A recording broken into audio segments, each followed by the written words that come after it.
하나님 말씀은 사도행전 4장 1절에서 12절까지입니다.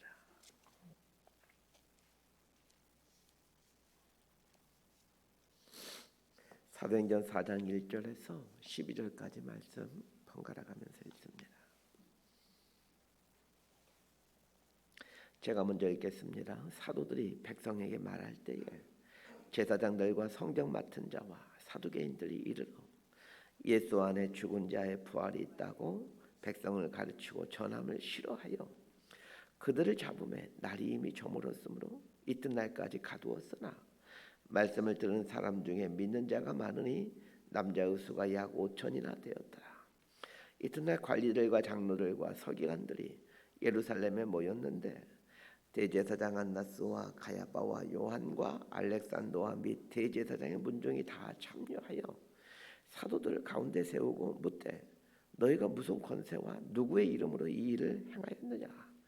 이에 베드로가 성령이 충만하여 이르되 백성의 관리들과 장로들아, 만일 병자에게 행한 착한 일에 대하여 이 사람이 어떻게 구원을 받았느냐고 오늘 우리에게 질문한다면 너희와 모든 이스라엘 백성들은 알라. 너희가 십자가에 못 박고 하나님이 죽은 자 가운데서 살리신 나사는 예수 그리스도의 이름으로 이 사람이 건강하게 되어 너희 앞에 섰느니라. 12절까지 함께 읽습니다. 이 예수는 너희 건축자들의 버린 돌로서 진보통의 머릿돌이 되었느니라. 다른 이로서는 구원을 받을 수 없나니 천하 사람 중에 구원을 받을 만한 다른 이름을 우리에게 주신 일이 없음이라 하였더라. 아멘. 베드로와 요한이 성전 미문에 앉아서 구걸하는 안준뱅이를 고치고 난 이후에 이제 성전 안에서 설교를 하게 됩니다.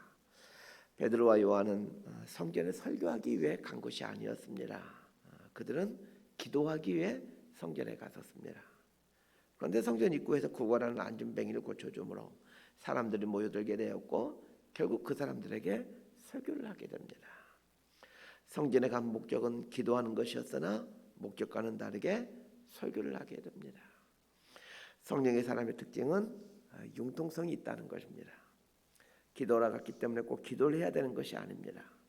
성령께서 안준뱅이를 만나게 하시고 그를 고쳐주시게 하셨습니다. 그리고는 베드로와 요한이 의도하지 않았지만 사람들이 몰려들게 되었고 그 사람들이 베드로와 요한을 주목하자 나를 주목하지 말고 예수를 주목하라고 하면서 설교를 하게 된 것입니다. 성령의 사람은 내 계획대로 살지 않습니다. 계획이 없는 것이 아닙니다. 계획을 세우지만 성령님의 이끄심을 따라갑니다. 한 가지 더 생각해 볼 것이 있습니다. 베드로 요한이 설교하는 장소입니다. 베드로와 요한이 설교하는 장소는 예루살렘 성전입니다. 예루살렘 성전은 어떤 곳입니까? 적의 소굴이죠. 교회를 핍박하는 종교 지도자들의 본거지입니다. 그런데 그 안에서 예수님을 선포하고 있습니다. 이것은 복음은 타협하지 말아야 된다라는 것을 말해줍니다. 복음이 전해지지 않아야 되는 곳은 한 군데도 없습니다. 모든 것에 복음이 전해져야 됩니다. 유대교의 본거지인 성전에서 복음을 전하면 어떻게 된다라는 것을 베드로와 요한은 너무 잘 알고 있었습니다. 분명 제사장과 종교 지도자들이 와서 잡아갈 것이란 걸 잘 알고 있었습니다. 그럼에도 베드로와 요한이 성전에서 설교했던 것은 성령께서 거기서 설교하라는 상황으로 만들어가고 있음을 깨달았기 때문입니다. 사람을 모으신 분은 하나님이십니다. 베드로와 요한은 사람들이 모아지는 걸 보면서 하나님의 일하심을 보게 됩니다. 그리고 담대하게 복음을 선포합니다. 자, 1절에서 4절까지 말씀 함께 봅니다. 시작. 사도들이 백성에게 말할 때에 제사장들과 성전 맡은 자와 사두개인들이 이르러 예수 안에 죽은 자의 부활이 있다고 백성을 가르치고 전함을 싫어하여 그들을 잡으면 날이 이미 저물었으므로 이튿날까지 가두었으나 말씀을 들은 사람 중에 믿는 자가 많으니 남자의 수가 약 5천이나 되었더라. 베드로와 요한이 성전 안 솔로몬 행각에서 설교할 때에 예상했던 대로 제사장들과 종교 지도자들이 옵니다. 그리고는 베드로와 요한을 잡아 가둡니다. 그런데 놀라운 일이 생깁니다. 베드로의 설교를 듣던 사람들 중에 5천 명 정도가 예수를 믿게 됩니다. 베드로와 요한은 분명 허름한 옷을 입고 있었을 것입니다. 반면에 베드로와 요한을 잡아가는 제사장들과 종교 지도자들은 화려한 옷을 입고 있었을 것입니다. 그들은 성전의 실질적인 주인이었고 힘을 갖고 있는 사람들이었습니다. 그런데 사람들은 허름한 옷차림의 베드로와 요한의 말을 듣습니다. 화려함이 사람을 변화시키는 것이 아닙니다. 진리가 사람을 변화시킵니다. 베드로가 전했던 복음이 무엇입니까? 예수님이 우리 죄를 위해 죽으셨고 부활하셨다는 것입니다. 베드로는 진리를 전했습니다. 제사장과 종교 지도자라는 직분과 힘이 사람을 바꾸는 것이 아닙니다. 진리가 사람을 바꾸어 갑니다. 베드로와 요한은 겉은 허름했지만 그러나 그들 안에 진리가 있었습니다. 반면에 제사장과 종교 지도자들의 겉은 화려했지만 그들 안에는 진리가 없었습니다. 진리는 힘이 있습니다. 진리는 능력이죠. 이 능력이 사람을 변화시켜 갑니다. 교회가 추구해야 될 것이 있다면 바로 이 진리입니다. 화려함을 추구하기보다는 진리를 추구해야 되는 이유가 바로 이것 때문입니다. 자, 5절에서 7절까지 말씀 함께 읽습니다. 시작. 이튿날 관리들과 장로들과 서기관들이 예루살렘에 모였는데 대제사장 안나스와 가야바와 요한과 알렉산더와 및 대제사장의 문중이 다 참여하여 사도들 가운데 세우고 묻되 너희가 무슨 권세와 누구의 이름으로 이 일을 행하였느냐. 베드로와 요한이 잡힌 이튿날에 대제사장을 비롯한 종교 지도자들이 모입니다. 이 사람들을 사내들은 공회원이라고 부릅니다. 베드로와 요한은 이스라엘의 최고 권력기관인 사내들은 공회 앞에 피고인 신분으로 서게 됩니다. 이 장면을 묵상해 보면 한 가지 그림이 떠오르죠. 불과 얼마 전에 우리 예수님께서 바로 이 자리에서 있었습니다.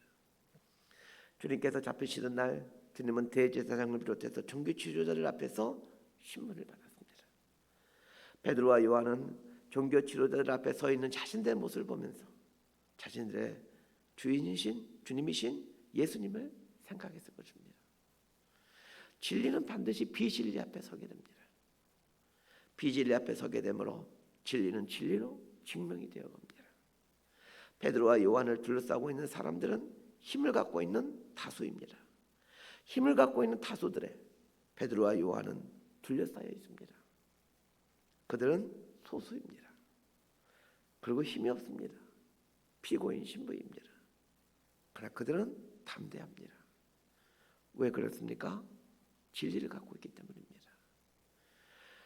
우리가 진리를 붙들고 사는 한 언젠가는 우리도 예수님이 섰던 자리에 서게 될 겁니다.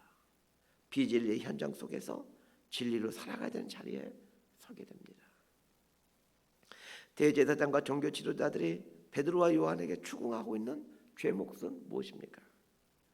무슨 권세로 이 안전뱅이를 고쳤느냐는 것입니다. 달리 말하면 누가 너희들에게 병자를 고칠 수 있는 권한을 부여했느냐는 것입니다. 이들에게 중요한 것은 이 세상적인 권세와 신분과 자리입니다. 너희들이 이런 일을 할 만한 자격이 있느냐? 이걸 이 사람들은 중요하게 생각하고 있습니다. 대제사장과 종교 지도자들에게 중요한 것은 하나님이 아니라 자신들이 갖고 있는 권세입니다. 분명 그들도 병든 자를 고치는 것이 하나님이 기뻐하는 뜻이라는 것을 잘 알고 있을 것입니다. 그럼에도 불구하고 그들은 하나님의 뜻을 중요하게 생각하지 않고 자신들의 기득권, 자리를 지키는 것을 중요하게 생각했습니다. 모든 것이 자신의 허락과 손을 거쳐야만 된다라고 생각을 했습니다. 자기 스스로가 하나님이 되어버린 것입니다. 제사장의 역할은 사람들을 하나님께 연결시켜주는 역할입니다.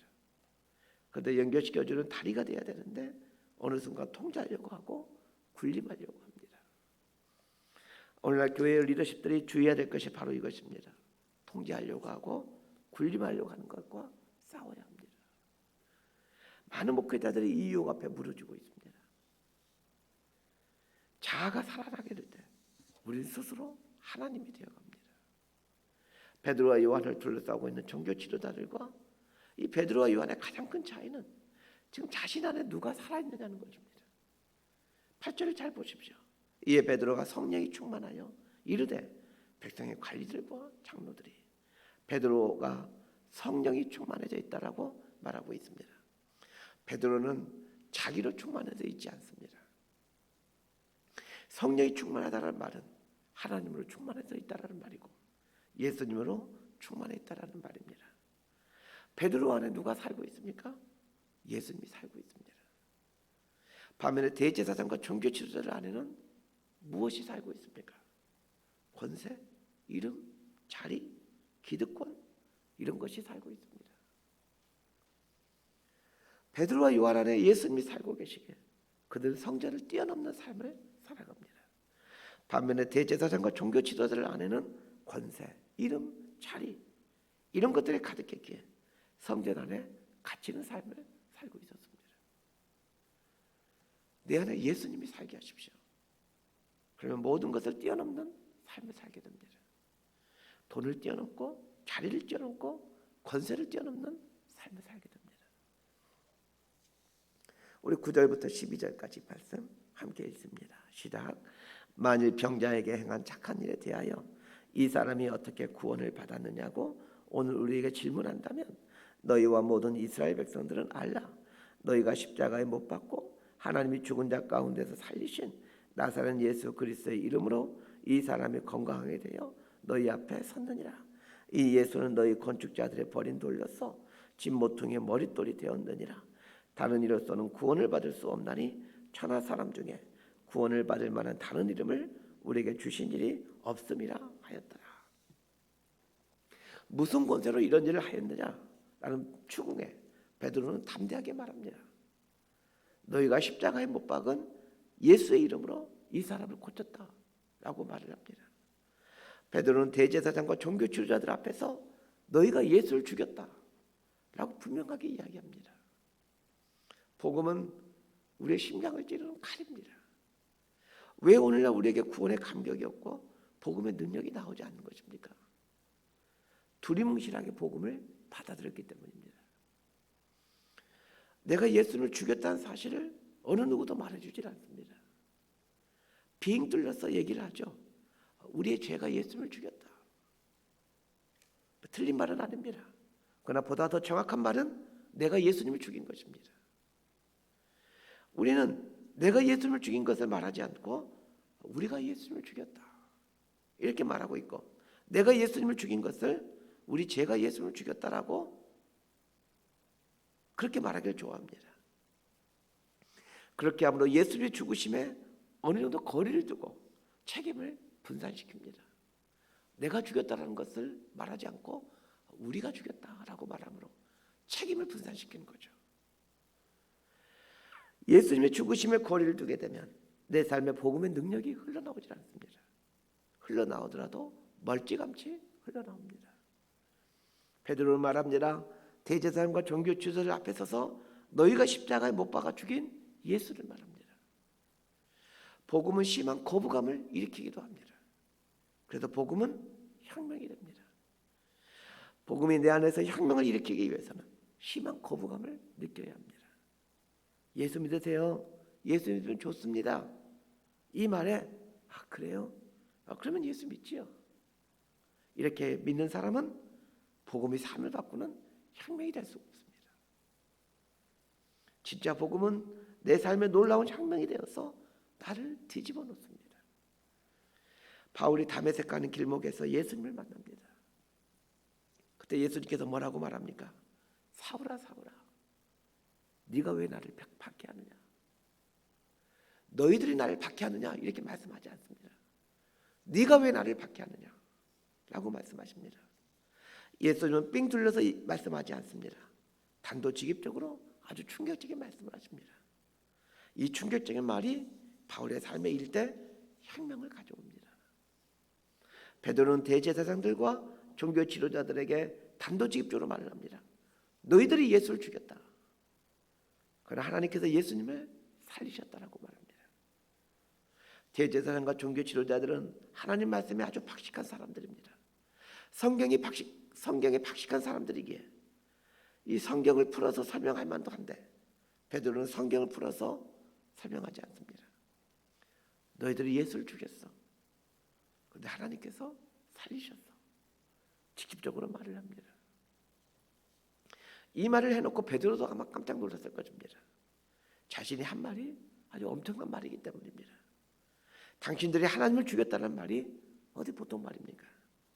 베드로가 어떻게 이렇게 담대해질 수가 있었겠습니까? 예수님께서 그 안에 계시면서 그 삶의 혁명을 일으켰기 때문입니다. 말씀 정리합니다.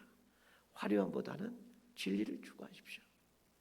세상은 자리나 권세나 명예로 바꿔져 가는 것이 아닙니다. 세상은 진리로 바뀌어져 갑니다. 베드로의 말을 듣고 5천 명이 예수를 믿게 됩니다. 왜 그랬습니까? 베드로의 겉이 화려했기 때문이 아니라 그 안에 진리가 있었기 때문입니다. 예수님은 우리 삶에 일대 혁명을 일으킵니다. 삶 전체를 송두리째 바꿔놓습니다. 이것이 복음입니다. 복음은 우리 삶을 약간 개선시키는 그런 정도의 것이 아닙니다. 복음은 우리 삶을 완전히 바꿔놓습니다. 삶의 방향을 완전히 틀어놓고 삶의 목적을 완전히 바꿔놓습니다. 이게 복음입니다. 베드로는 불과 몇 달 전에 대제사장과 종교 지도자 앞에 서 있는 예수님을 멀찌감치 떨어져 있으면서 예수님을 저주하며 부인하는 자리에 서 있었습니다. 그러나 자신의 죄가 예수님의 십자가에 못을 박았고 자신을 위해 예수님이 부활하심을 경험하고 나서는 그는 예수님이 섰던 자리에 그 재판 받는 자리에 서 있게 됩니다. 그리고 예수님처럼 진리를 단호하게 외칩니다. 조금의 두려움도 없이 베드로는 진리를 선포합니다. 진리는 우리를 이렇게 담대하게 만들어 갑니다. 사랑하는 성도 여러분, 진리신 예수님을 모셔드리십시오. 그리고 그분이 내 삶에서 일대 혁명을 일으켜갈 수 있도록 나를 내어 드리십시오. 예수님만이 우리의 구원자이십니다. 그 예수님을 담대하게 선포하고 드러내며 살아가십시다. 이 사람이 예수의 사람입니다. 이렇게 살아가는 저와 여러분의 모두가 될 수 있기를 진심으로 소망하고 축복합니다. 기도하겠습니다.